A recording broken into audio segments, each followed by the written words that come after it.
सकते हैं। बाइबल को हमारे दुनिया से हमें जोड़ना है, ये एक मकसद है बाइबल का। तो कैसे हम इसे जोड़े, इस वर्तमान दुनिया की प्रकृति क्या है और वचन उसे इतने अनोखे और पूरे तरीके से क्यों संबोधित करता है, इसके ऊपर हम ध्यान देंगे। और मैं आपसे उस संसाधन के बारे में कुछ कहना चाहता हूं जो हमने यहाँ कलवरी बैप्टिस्ट बाइबल कॉलेज एवं सेमिनरी में विकसित किया है, जो बिल्कुल आप जैसे लोगों को इस काम के लिए तैयार करने के लिए बनाया गया है।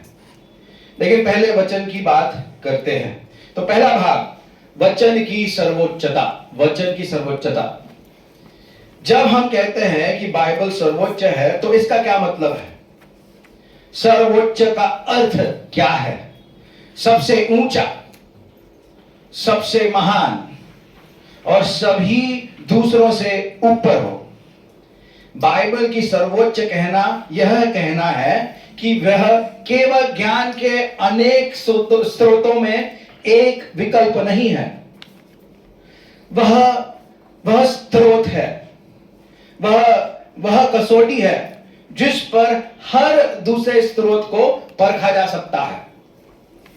मैं इन्हें 3 तरीकों से समझाना चाहता हूं। पहला तरीका, बाइबल सर्वोच्च है क्योंकि यह परमेश्वर का मनुष्य को प्रकाशन है। परमेश्वर का मनुष्य को प्रकाशन बाइबल है।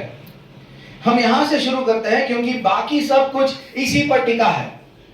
16 स्क्रिप्चुरा, बाइबल के ऊपर ही सभी कुछ टिका हुआ है। बाइबल के आधार पे ही सभी कुछ टिका हुआ है। बाइबल परमेश्वर के बारे में मनुष्य की लिखी किताब नहीं है, यह परमेश्वर की ओर से मनुष्य को दी गई दैवीय किताब है। यह जीवते परमेश्वर का अपने प्रकाशन है, उसका वह अभिलेख जो उसमें हमें अपने बारे में और बाकी सब कुछ के बारे में बताना चाहते हैं प्रभु, ये बाइबल में हमें मिलता है। यह परमेश्वर के व्यक्तित्व को प्रकट करता है। एक परमेश्वर 3 व्यक्तित्व, एक परमेश्वर 3 व्यक्तित्व। पूरे संसार में केवल पवित्र शास्त्र ही वह जगह है जहां त्रिएक परमेश्वर का स्वभाव स्पष्ट रूप से प्रकट होता है। दर्शन शास्त्र अनुमान लगाता है, दूसरे धर्म अंदाजा लगाते हैं, लेकिन बाइबल हमें बताती है एक ही परमेश्वर है। इब्राहिम, इसहाक और याकूब का एक ही परमेश्वर है और वह अनंत काल से पिता, पुत्र और पवित्र आत्मा के रूप में विद्यमान है। यह कोई छोटी सी धर्मशास्त्रीय बारीकी नहीं है। उद्धार की पूरी संरचना इस पर निर्भर है। पिता योजना बनाता है, पुत्र पूरा करता है, पवित्र आत्मा लागू करता है। परमेश्वर के व्यक्तित्व की सही समझ के बिना आप किसी और चीज को उद्धार, पवित्रकरण, कलीसिया, इतिहास को सही तरीके से नहीं समझ सकते। केवल बाइबल ही हमारे परमेश्वर को वैसे देती है जैसे वह वास्तव में है। बाइबल प्रभु परमेश्वर की एक कल्पना नहीं दे रही है, हमें प्रभु परमेश्वर की वास्तविकता दे रही है। जब बाइबल खोल के हम प्रभु के बारे में पढ़ते हैं तो ये वास्तविक प्रभु के बारे में लिखा गया है।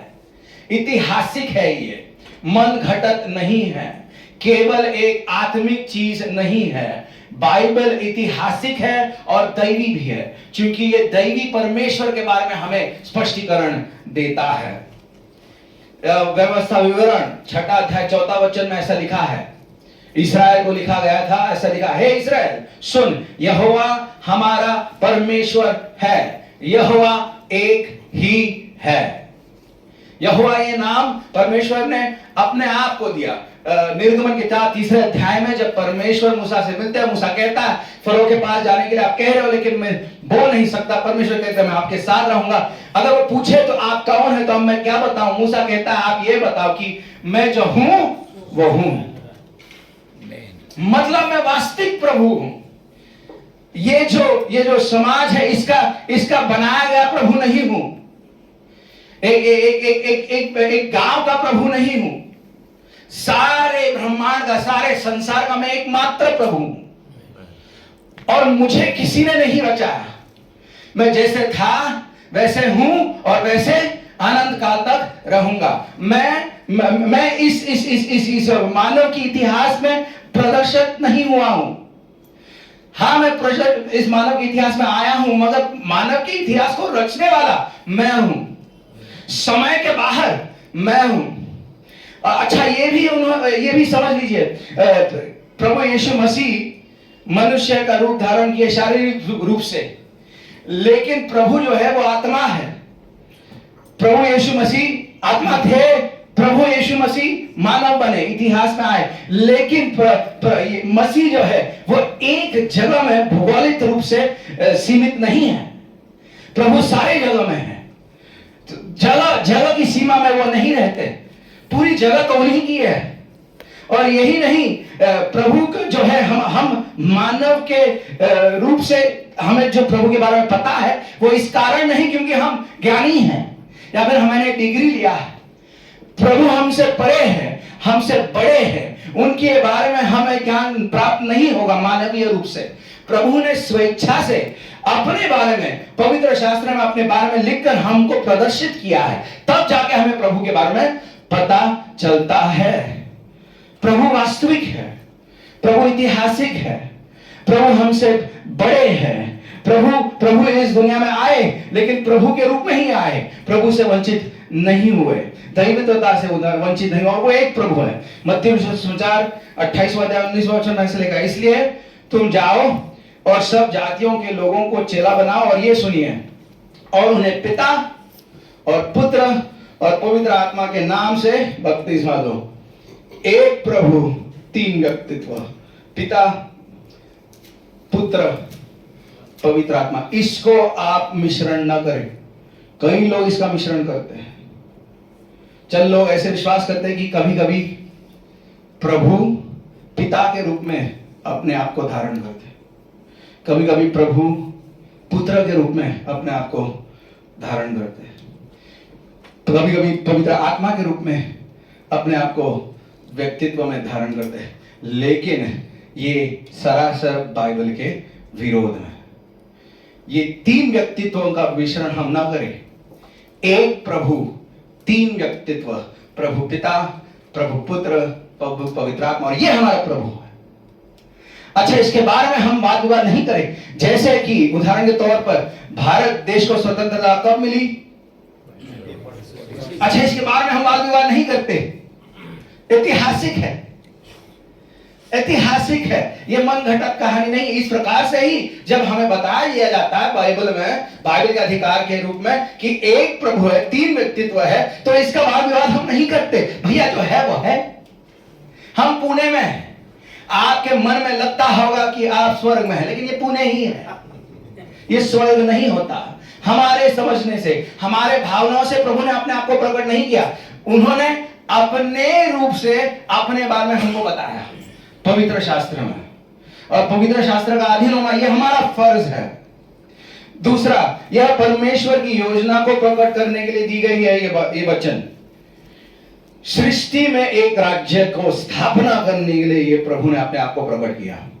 ये कहानी उत्पत्ति की किताब में शुरू होती है, जब प्रभु ने मानव को अपने स्वरूप में बना। अच्छा, जब ये कहते हैं कि प्रभु ने मानव को अपने स्वरूप में बना, ये मत समझना कि प्रभु ने मानव को दैवी बनाया, या छोटा सा जो भी 10% का दैवित्वता है वो मानव को दे दिया।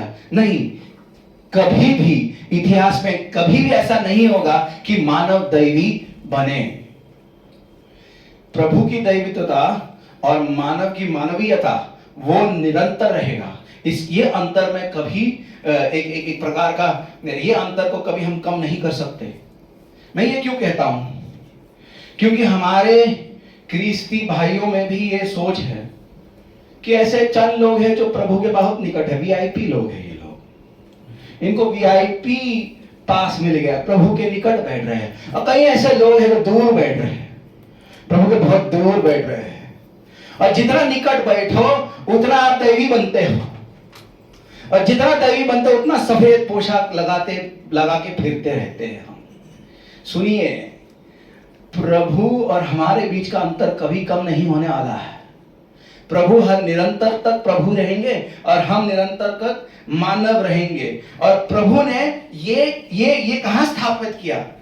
पाप के बाद नहीं, पाप के पहले, दुनिया में पाप आने के पहले ये स्थापित किया। उत्पत्ति का पहले अध्याय में जब उन्होंने आदम और हव्वा को बनाया, अपने स्वरूप में बनाने का मतलब यह है कि प्रभु की जो प्रकटीकरण है, प्रभु की जो इच्छा है, वो मानव अपने रूप से इस दुनिया में बदलाए कि प्रभु है कौन। ये सोचने का जो क्षमता है, भावनाओं का जो क्षमता है, आराधना करने का जो क्षमता है, हम में और गली के कुत्ते में अंतर है। वो बैठकर ये नहीं सोचता कि प्रभु की हम आराधना कैसे करें। वो बैठकर ये नहीं सोचता कि मानव की समस्या का हल कैसे निकाले। ये अंतर है मानव और पशुओं में, और ये अंतर निरंतर रहेगा। ठीक उसी प्रकार से जैसे मानव और दैवी प्रभु के बीच का अंतर निरंतर रहेगा। और इसलिए प्रभु ने अपने आप को प्रकट किया मानव को। उत्पत्ति का पहला अध्याय में हम देखते हैं कि बाइबल ये धार्मिक निबंधों का संग्रह नहीं है। यह उत्पत्ति से प्रकाशित वाक्य तक एक ही रचना को रचाता है, एक ही कहानी को बताता है, एक ही कथा को दिलाता है। और यह कहानी एक कथानक है सारी सृष्टि पर परमेश्वर के राज्य की स्थापना और विजय। ये कहानी है पहले से अंत तक। प्रभु ने पूरे राज्य को क्यों बनाया? ताकि वो इस राज्य में प्रभु के जैसे रहे और मानव जाति उनकी अनंत काल तक आराधना करे। कई बार हमारी आराधना के बारे में हमारी गलत सोच होती है। हम सोचते हैं कि सही आराधना हमें भावुक करती है, सही आराधना जो है तो हमें आनंद देती है, सही आराधना जो है वो हमें संतुष्ट करता है, सही आराधना जो है वो हमें भावुक करता है। सही आराधना का उल्लेख जो है हमारी नजरिया से हम करते हैं। हमें लगता है कि आराधना वैसे हो जो हमें अच्छा लगे, लेकिन आराधना दरअसल हमारे बारे में है ही नहीं। आपको कैसे लगता है इससे फर्क नहीं पड़ता। सही आराधना ये प्रभु के बारे में है, और सही आराधना अगर प्रभु के बारे में है तो वो बताएंगे हमको कि कैसे उनकी आराधना करना है। आप भावुक हो या ना हो, आपको अच्छा लगे। ये आजकल आराधना में भी आजकल रिव्यू देने लगे लोग कि भैया ये इसको हम 3 स्टार देंगे, इसको हम 2 स्टार देंगे, अच्छा ये बहुत अच्छा कर रहा था, इसको 5 स्टार देंगे। लेकिन ये हमारे बारे में दरअसल है ही नहीं। आराधना जो है ये प्रभु के बारे में, और ये अनंत काल से ही है। स्वर्ग में आजकल स्वर्गदूत क्या कर रहे हैं? आपको क्या लगता है आजकल स्वर्ग में स्वर्गदूत क्या कर रहे हैं? ये प्रकाशित वाक्य 4 अध्याय में इसका उल्लेख किया गया है। स्वर्गदूत आज के दिन में स्वर्गदूत उस राजाओं का राजा, प्रभुओं का प्रभु के सिंहासन के इत्तर बित्तर फिर कर ये कह रहे हैं कि ये राजाओं का राजा है, प्रभुओं का प्रभु है, इसकी आराधना हम अनंत काल तक करें। प्रभु ने हमें उनके लिए बनाया, हमें हमारी संतुष्टता के लिए नहीं बनाया। प्रभु ने हमें उनके लिए बनाया। और ये सुनिए, निष्कर्ष ये है कि अगर प्रभु ने हमें उनके लिए बनाया तो जब तक हम उनके अनुसरण में चले, उनके आज्ञा का पालन करें, तब तक हम संतुष्ट हैं। चाहे परिस्थिति हमारे गड़बड़ क्यों ना हो, चाहे लोग इधर उधर हमें क्यों ना कोसे, जब तक हम प्रभु के निकट है, प्रभु के भय में है, तब तक कोई भी हमारा कुछ नहीं बिगाड़ सकता। ज्यादा से ज्यादा भैया मृत्यु मिलेगी, और पौलुस कहता है मृत्यु इधर जब मिल जाती है मृत्यु, तो अगले क्षण में हम कहां हैं? कृष्ण के पास। और वही तो हमारे प्रेम है, हमारी आराधना है, यीशु मसीह। तो परमेश्वर की यह योजना कि वो राज्य का स्थापना करे। जिस क्षण से पाप ने इस दुनिया में प्रवेश किया और परमेश्वर ने सर्प से कहा मैं तेरे और इस स्त्री के बीच और तेरे वंश और इसके वंश के बीच बैर उत्पन्न करूंगा, उसी क्षण से छुटकारे की कहानी पूरी निश्चितता से साथ अपने इस इतिहास में रचाया दिया जा रहा है। ये पूरा बाइबल जो है, अगर आप बोले कि कोई आपसे पूछे कि बाइबल किसके बारे में है, पूरा बाइबल जो है ये प्रभु की प्रकटीकरण है। प्रभु हमें बता रहे हैं यहाँ पे कि कैसे मानव प्रभु के साथ निकट रिश्ता कायम कर सके, अपने सृष्टिकर्ता के साथ कैसे एक रिश्ता को कायम कर सके। ये पूरा बाइबल इसी के बारे में। कई लोग सोचते हैं अच्छा बाइबल 26, 30, 39, 27 अलग अलग किताब है। अच्छा ये किताबें भी यहूदी बाइबल में अलग भैया, अंग्रेजी बाइबल में अलग किताबें, जैसे हम नंबर करते वैसे यहूदी बाइबल में नहीं है, वो अलग है। अच्छा ये हम जब चैप्टर, अध्याय, पद ये सब कहते हैं, ये ऐसे नहीं लिखे, ये सारे जो है पत्र है, ऐसे लिखा नहीं गया था इसके पहले, इसको बाद में लिखा गया हमारे आसानी के लिए। ये ओरिजिनल बाइबल में नहीं है, ये हमारे आसानी के लिए लिखा गया। तो ये पूरा बाइबल को हम अगर अलग अलग किताबों के नजरिया से देखें और इस कहानी से निकाल कर देखें तो हमें नाना प्रकार के नैतिक चीज मिलेंगे। उदाहरण मैं देता हूं, एक उदाहरण देता हूं मैं। कोई कहता है कि अरे मुझे ना बाइबल से एक वचन चाहिए, एक वचन चाहिए, मैं प्रभु की योजना मेरे जीवन के लिए मैं देखना चाहता हूं, मुझे एक वचन चाहिए। वो बाइबल खोलता है, योना की किताब की ओर खोलता है, वो पहला जो वचन पढ़ता है बोलता है निनेवे जाओ, निनेवे। बंदा बोलता है भैया निनेवे जाओ, ये है प्रभु का वचन। निनेवे किधर है? इराक भैया, हमें कोई नहीं जाना है इराक, युद्ध हो रहा है वहां पर। तो वापस खोलता है बाइबल, वापस खोलता है, वहां पे लिखा है क्रूस को उठा के मेरे पीछे चल। कहता भैया क्रूस उठाना है? नहीं, ये वचन नहीं हो सकता प्रभु हमारे लिए, मेरे लिए ये प्रभु का वचन नहीं हो सकता है। फिर वो खोलता है, देखता है एक वर को एक नारी होनी चाहिए, बोलता हाँ देखो ये प्रभु का वचन, मेरा ये साल शादी होना जरूरी है और ये प्रभु का वचन है। कई लोग वचन को खोलकर इस प्रकार से पढ़ते हैं कि भैया प्रभु हमें अपनी प्रकटीकरण ऐसा दो ताकि मैं यश पाऊं। प्रभु का वचन एक कहानी है और ये कहानी प्रभु कैसे लोगों को अपनी तरफ खींच रहे हैं उद्धार के द्वारा, ये इसके बारे में है। क्योंकि सारे दुनिया का सृष्टिकर्ता ये कहता है सारे सृष्टि को कि आओ मेरी महिमा करो, आओ मेरी आराधना करो, आओ मेरी आज्ञा पालन करो। और जब आप करोगे पूरे मन के साथ, पूरे तन के साथ, जब आप आराधना करते हो तो प्रभु की ही नहीं महिमा होती है, हमें हमारी आत्मा में भी संतुष्टता प्राप्त होता है। और अब मुश्किल ये है भाइयों कि जब हम प्रभु से दूर होते हैं तो स्वार्थी रूप से सोचना शुरू कर देते हैं। तो ये बाइबल जो लिखा गया है ये केवल आपकी नैतिकता के लिए नहीं लिखा है। कई पास्टर बैठे यहाँ पर, मैं आपसे कहना चाहता हूं उधर रविवार का जो आप प्रिपरेशन करते हो, कैसे करते हो? क्या आपके मन में ऐसा कभी जाता है कि इसे कैसे बोलूं मैं अभी ताकि लोग समझ में आए?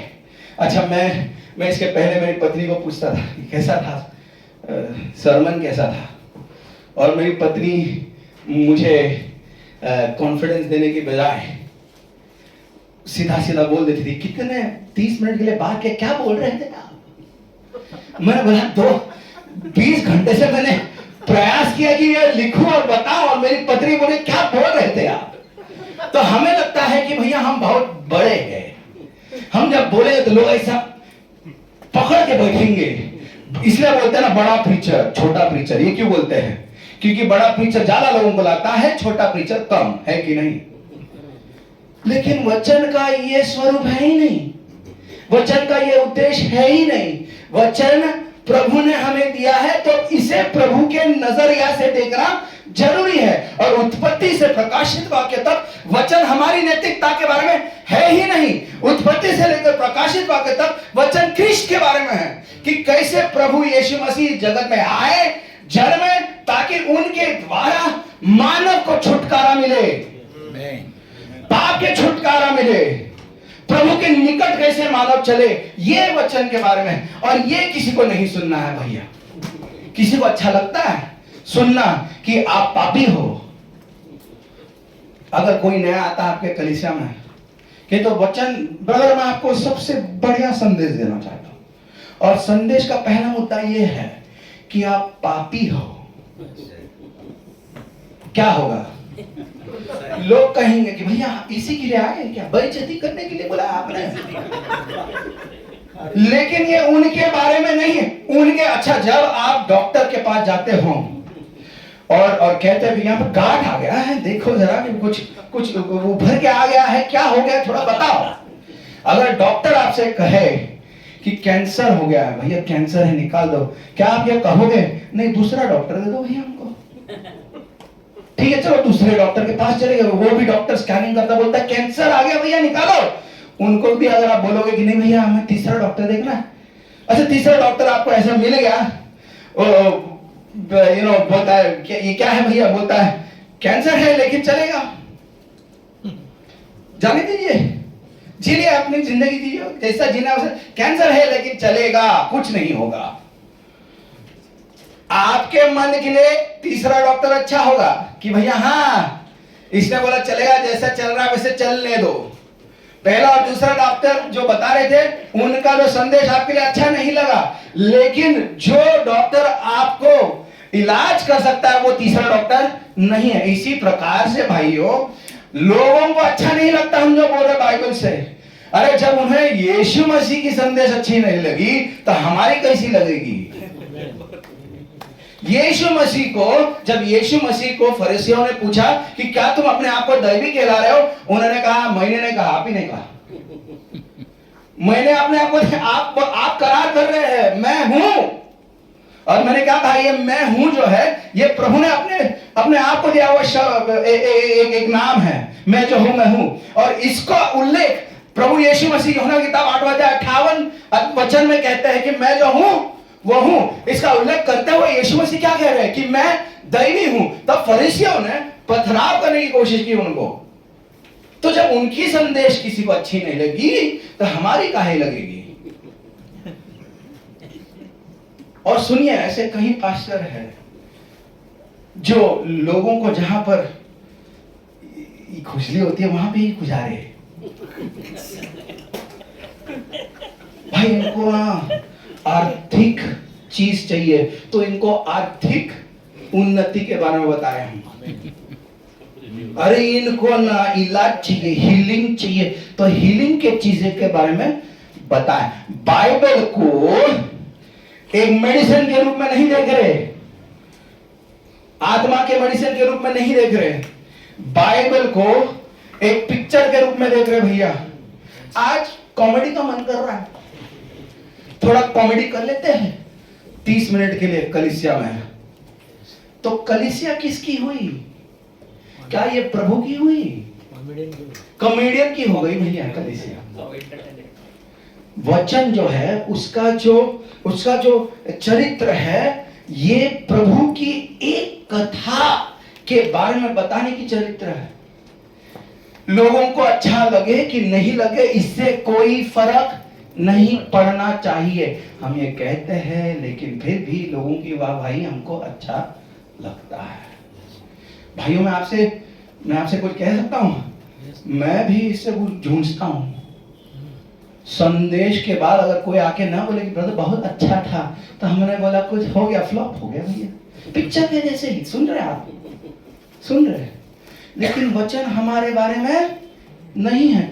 वचन लोगों के बारे में भी अंतिमतः नहीं है। वचन प्रभु के बारे में है और प्रभु की इस कथा के बारे में है। उत्पत्ति की किताब से लेकर प्रकाशित वाक्य। लैवी व्यवस्था से किसने प्रचार किया? यहाँ पे किसी ने लैवी व्यवस्था से प्रचार किया नहीं। क्यों? बोरिंग है भैया। यहाँ पे नाम है ऐसे ऐसे नाम जो हम बोल भी नहीं सकते, और ऐसे चीजें हैं इसमें जो बोल भी नहीं सकते। लेकिन लैवी व्यवस्था किसके बारे में? प्रभु के बारे में, कि एकमात्र पवित्र प्रभु है और उसके जैसे हमें बनना है। पहले पेत्रस इसको वापस दोहराता है कि जैसे वो पवित्र है हमें पवित्र बनना है।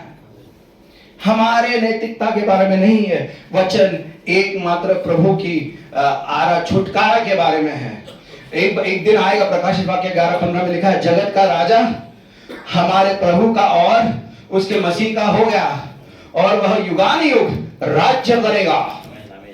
सारा भूमंडल एक दिन। सुनिए, जब यीशु ऊपर जा रहे थे तो ये हम देखते हैं वचन में, जब यीशु ऊपर जा रहे थे तो लोग बैठे थे वहां पर, जा रहे अब क्या होगा हमारा, अब क्या होगा हमारा। स्वर्गदूत ऊपर से आए, बोले अभी यहाँ पर क्या चर्चा में क्यों लगे हो भैया? जैसे गए हैं वैसे वापिस भी आएंगे। अब जाओ काम पे लगो। अच्छा, काम क्या है हमारा? सुनिए सुनिए प्रभु के बारे में, यही हमारा काम। प्रभु के बारे में सुनिए, सच्चे प्रभु के बारे में सुनिए। आपको अच्छा लगे कि ना लगे सुनिए, आपको हंसी मजाक लगे कि ना लगे सुनिए। ये प्रभु की कथा है, प्रभु के बारे में सुनिए। एक बार सुन लीजिए, एक बार सुन लीजिए। हर रविवार जब एक पासवान अपनी बाइबल खोलता है तो वो ये कहता है, वो ये करार करता है कि मैं दैवी प्रभु के बारे में आपको आज बताने वाला हूं। कोर्ट जब जाते हैं, कोई कोर्ट गया है कभी? कोई कोर्ट जब जाते हैं तो वहां पर एक ऑर्डर होता है, कोई भी उठ के कुछ बोल नहीं सकता। जज बोलेगा बैठो, मेरा कोर्ट है ये, अपनी मनमानी मत करो। और अगर हमने अपनी मनमानी की और हमने चिल्लाना शुरू, कंटेम्प्ट टू कोर्ट लग जाएगा भैया, एफआईआर दर्ज हो जाएगा, कंटेम्प्ट टू कोर्ट। भैया ये मेरा कोर्ट है, यहां पर मेरे हिसाब से चलता है। जब हम कलीसिया में आते हैं तो हम इस अपेक्षा के साथ आते हैं कि जीवित प्रभु हमारे मध्यस्थ होगा, और कलीसिया जो है ये उनकी कोर्ट है, हमारी कोर्ट नहीं है। और अगर हम ऐसा समझे कि हमारा कोर्ट है, हमारी कलीसिया, हमारी मिनिस्ट्री, हमारी बाइबल कॉलेज, हमारी वहां पर प्रभु कदापि नहीं होंगे। जहां पर वो जाना चाहते वो जाते हैं। और कलीसिया अगर उनके विश्वासियों का संगठना है, एक सहभागिता है, तो उनके मध्यस्थ प्रभु जरूर है। तो हर रविवार जब आप एक कलीसिया के रूप में मिलते हो तो उस स्वर्ग के राज्य का एक ऐसा राज्य है छोटा सा। हर विश्वासी दो राज्यों के बीच का विश्वासी है, एक भारत प्रांत का और एक स्वर्ग के राज्य का। और जब लोग इकट्ठा होते हैं संडे में, एक दूसरे को बताते हैं कि सुनिए आप तो भारतीय नागरिक हैं मगर स्वर्ग के नागरिक भी है, भूल न जाना। और स्वर्ग की नागरिकता खर्चा पानी दे के नहीं होता है। निकोदेमस बहुत पढ़ा लिखा भैया, बहुत पढ़ा लिखा आदमी, वो जाता है यूहन्ना के 3 अध्याय में, प्रभु के पास बोलता है, रात के टाइम में जाता है। क्यों? क्योंकि सुबह में किसी को दिखना नहीं चाहिए कि मैं इसके पास जा रहा हूं क्योंकि इसका नाम बदनाम है ना भाई यीशु का, हमको दिखना नहीं चाहिए। तो रात को जाके बोलता है कि भैया स्वर्ग में मुझे प्रवेश करना है, कैसे करूं? प्रभु क्या कहते हैं? 50 लाख दे दो, आ जाओ डेक्कन खाने के जैसे नहीं, ऐसे कलीसिया है भैया नहीं। कहते हैं केवल वही प्रवेश कर सकता है जो नए सिरे से जन्म पाया। और ये किसका काम है भैया? ये किसका काम है? नए सिरे से किसी को जन्म आप दे सकते हो? दे सकते हो? प्रभु के लिए प्रेम किसी के जीवन में उत्पादन कर सकते हो? अरे खुद की हमारी जीवन परखे, हम खुद की जीवन के परखे। भारत प्रांत में अगर कोई खामी है या पैसों की नहीं है, बहुत लोग सोचते हैं मिनिस्ट्री जो तैयार करते हैं पैसों, भारत प्रांत में अगर कमी है तो ऐसे पास्टरों की कमी है जो खुद गर्जी में अपनी जीवन जी रहे हैं, वचन को नहीं खोल रहे, अपना ही कुछ बोल वचन दे रहे हर रविवार। नहीं, हम स्वर्ग के राज्य के बारे में लोगों को हर रविवार बता रहे हैं। ये बोल रहे लोगों को सुनिए सुनिए दैवी प्रभु का प्रकटीकरण हर रविवार, चाहे कोई सुने या ना सुने, चाहे कोई हमें किसी को अच्छा लगे या ना लगे, चाहे कोई हमें स्वागत करे या ठुकरा दे, सुनिए सुनिए दैवी प्रभु का प्रकटीकरण। ये कर रहे हर रविवार हम। डॉक्टरों से गंभीर काम पास्टरों का है, सुन के लीजिए, क्योंकि डॉक्टर जो है शारीरिक रूप से किसी को चंगाई दे सकता है, और जब वो करता है ऐसा तो कई लोग जाकर डॉक्टर को बोलते हैं डॉक्टर कर दिया आपने, कितना अच्छा, हमको thank you thank you thank you. लेकिन हम जो है आनंद काल के जीवन के बारे में प्रकटीकरण कर रहे हैं। गंभीर काम है ये। दुनिया में सबसे महत्वपूर्ण कहानियों में उलझे हैं हम, कॉमेडी में उलझे हैं हम, ड्रामे में उलझे। वचन प्रभु की कहानी है और ये कहानी मनुष्य के लिए परमेश्वर का उद्देश्य का प्रकट करता है। और प्रभु का उद्देश्य मनुष्य के लिए क्या है मालूम है? कि हम उनके लिए जिए। मैं हर रोज प्रार्थना करता हूं कि मेरी जो ईगो है बहुत बड़ी है, कम कर दो प्रभु, इसको कम कर दो। क्योंकि जब तक हम नम्र नहीं होंगे तब तक प्रभु काम नहीं करेगा। और नम्रता की जो उल्लेख, नम्रता की जो उदाहरण हमको कहाँ दिखाई देता है? फिलिपी का राष्ट्रपत्र 2 अध्याय में, जब हमारे स्वयं यीशु मसीह जो दैवी अनंत काल से स्वयं यीशु मसीह इस घिनौने जगत के अंदर प्रवेश किए, वो एक मानव के रूप में आए गौशाले में। अरे वो तो स्वर्ग के राज सिंहासन से उतर सकते थे, इतर बितर लोग ढिंढोरा पीट कर उनकी स्वागत कर सकते थे, लेकिन नम्र होकर गौशाले में जन्मे। हमारी कहानी की शुरुआत नम्रता से ही होता है, नम्रता से होता है। पासवान, बाइबल प्रभु के महिमा के लिए लिखा गया है और हमारी बुलावट लोगों को यह है कि आओ देखो इस प्रभु को, इसको महिमा दो, केवल बाहरी रूप से नहीं। अच्छा, बाहर से तो रविवार में हर कोई संत लगता है भैया, खासकर रविवार के दिन हर कोई संत लगता है। एक बार गुरुवार बुधवार उनके घर के पास जाके देखो क्या हो रहा है। एक बार हम जा रहे थे किसी के घर, जोर जोर से कोई चिल्ला रहा था। हम गए, किसी को पूछे इनका घर किधर है? बोला वो चिल्ला रहे ना उधर से है, उधर ही है। बोला ये चिल्ला रहे। और जैसे नजदीक आए, किसी ने हमको देख लिया, तुरंत अंदर गए, भाई प्रेज़ लॉर्ड पास्टर, चाय पिएंगे? बाहर से अच्छा सब लोग दिखते हैं भाई, लेकिन प्रभु चाहते हैं कि हम अंदर से स्वच्छ बने। और स्वच्छता केवल बाहरी रूप से नहीं, अंदर से। और ये स्वच्छता हम अपने आप को नहीं दे सकते, केवल यीशु मसीह अपने जीवन की नीतिमत्ता हमको देकर हमें स्वच्छ बनाते हैं। His righteousness is ours। अच्छा, वर्तमान दूसरा भाग, बाइबल सर्वोच्च है क्योंकि यह मनुष्य के लिए परमेश्वर का उपाय है। सृष्टि की भ्रष्टता के बारे में उपाय दे रहा है ये। कई समस्याएं हैं हमारे जीवन में, दुनिया में, लेकिन सबसे महत्व समस्या पाप है। मानव का सबसे महत्व समस्या पाप है। और पाप, अगर मैं पाप को एक शब्द में, इंग्लिश शब्द है ये, एक शब्द में अगर बोलूं तो डाइवर्जेंस। जो सरल मार्ग है उससे चूक जाना, यही पाप। और मार्ग किधर है? प्रभु के तरफ। जब भी हम प्रभु को छोड़ किसी और चीज को ज्यादा महत्व देते हैं तो यही पाप है, मिसिंग द मार्क। जब भी हम प्रभु को छोड़ और किसी चीज को हमारे जीवन में महत्व देते हैं तो यही पाप है।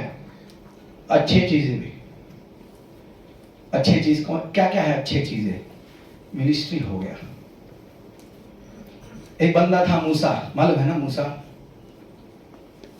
और लोगों की बहुत कुड़कुड़ाहट सुनी हो कई सालों से। यहां लेके गया, मिस्र देश से निकाला, लोगों ने चमत्कार किया। जैसे ही चमत्कार हो गया, लोग कहने लगे अरे मूसा कहां लेके आ गया हमको?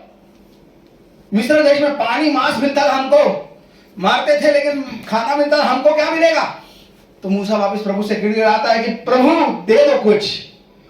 मन्ना गिराते प्रभु, ऊपर से मन्ना गिराते खाते लोग। और फिर बाद में अरे मन्ना थोड़ा मांस मच्छी भी दे दो हमको। मन्ना कितना टाइम खाएंगे? तो मूसा वापस गिड़गिड़ाता है कि प्रभु इनको मांस मच्छी दे दो। इतना मांस मच्छी देते हैं कि नाक कान से निकलता है लोगों का कि खाओ भैया खाओ। तो इतना सब करने के बाद मूसा को प्रभु कहां ले जा रहे थे? जो वाचा दिया गया जमीन है उसके पास ले जा रहे थे प्रभु मूसा को। इतना सब कुछ होने के बाद तो बोले पानी नहीं मिल रहा हमको, और पानी मिला तो अभी खराब पानी, बिस्लरी दे दो हमको। तो प्रभु कहते हैं मूसा को, देखो पत्थर से क्या करो, बात करो, पानी निकाल के दे दूंगा। लेकिन इनका सुन सुन के मूसा फ्रस्ट्रेट हो जाता है, और मूसा क्या करता है? मारता है पत्थर को। उसने बहुत बड़ा पाप नहीं किया, उसको पाप तो बोलेंगे नहीं, हम तो बोलेंगे भैया फ्रस्ट्रेट होके मार रहे, जाने दो ना। लेकिन उसका पाप यह है कि प्रभु के मार्गदर्शन से वंचित होकर उसने कुछ और कर दिया। प्रभु ने कुछ करने के लिए बोला, वो कुछ और कर दिया। और प्रभु उसको क्या बोलते हैं मालूम है? वाचा दिया हुआ जमीन में तुम प्रवेश नहीं करोगे। इतनी सालों की मेहनत, इतनी सालों की मेहनत, इतनी सालों के लक्ष्य था, प्रवेश करने नहीं दिया। क्या प्रभु क्रूर है? नहीं, प्रभु दैवी है। प्रभु अपनी दैवित्वता को कभी नहीं भूलते। हम क्रिश्चियन हैं, हम भूल सकते हैं, लेकिन प्रभु अपने दैवित्वता को कभी नहीं भूलते। प्रभु अपने चरित्र में कभी समझौता नहीं करेंगे। अगर करेंगे तो वो प्रभु नहीं रहे।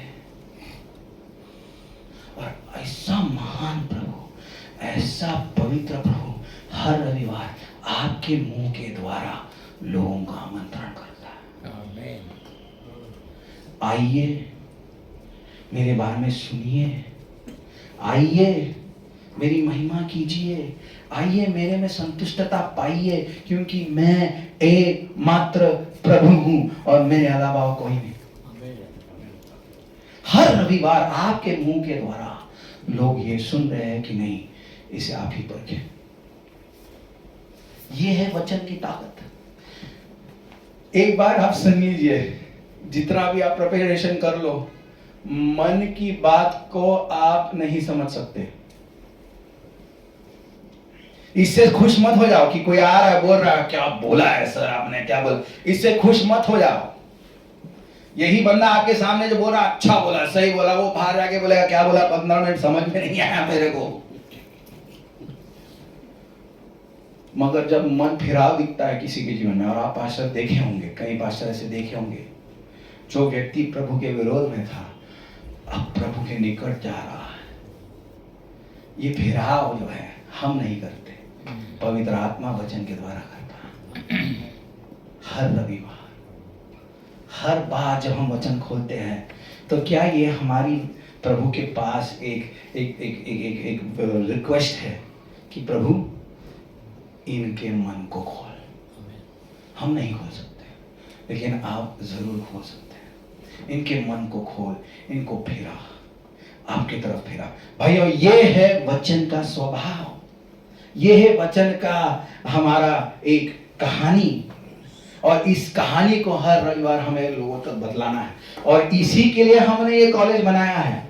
अच्छा, हम ये कहते हैं जब तक कॉलेज इस लक्ष्य से जा रहा है तो खुला रहने दो, नहीं तो बंद हो जाए भैया।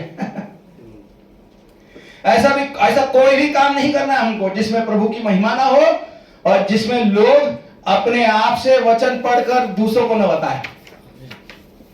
इसलिए हमने कॉलेज रखा है। तो ये कॉलेज का एक लक्ष्य ये है कि आप वचन को जाने, परखे, लोगों तक पहुंचाएं। हाँ, आप निजी रूप से इससे कई गुना मुनाफा पाएंगे, लेकिन ये केवल हम तक सीमित रखने के लिए नहीं दिया गया है। प्रभु कहते हैं कि जाओ, चेले बनाओ, बपतिस्मा दो, और अपने पीछे हो लेने, प्रभु के पीछे हो लेने के लिए कहो। और इसे स्थानीय कलीसिया में करते हैं हम, कलीसिया में करते। बजट से नहीं बनता कलीसिया, बिल्डिंग से नहीं बनता।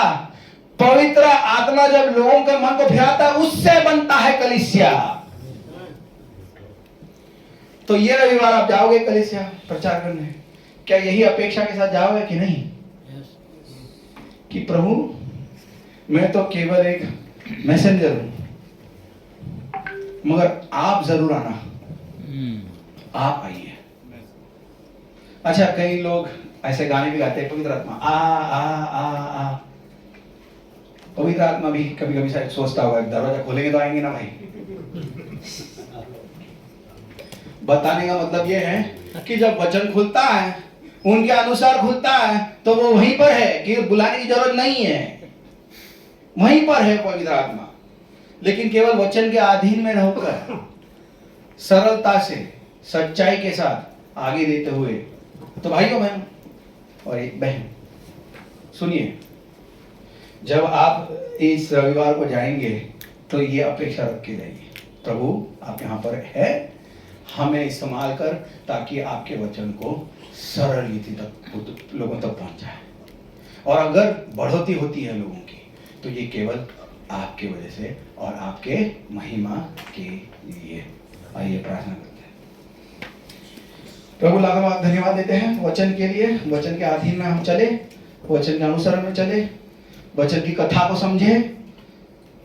प्रभु उत्पत्ति से लेकर प्रकाशित वाक्य तक ये ख्रिस्त के बारे में है, ख्रिस्त के बारे में लोगों तक हम पहुंचाए, उनकी छुटकारा के बारे में बताए, और आपकी महिमा के लिए, केवल आपकी महिमा के लिए हम जिए। ये प्रार्थना यीशु मसीह के नाम से मांगता हूँ, सुनो और कबूल कर। आमीन।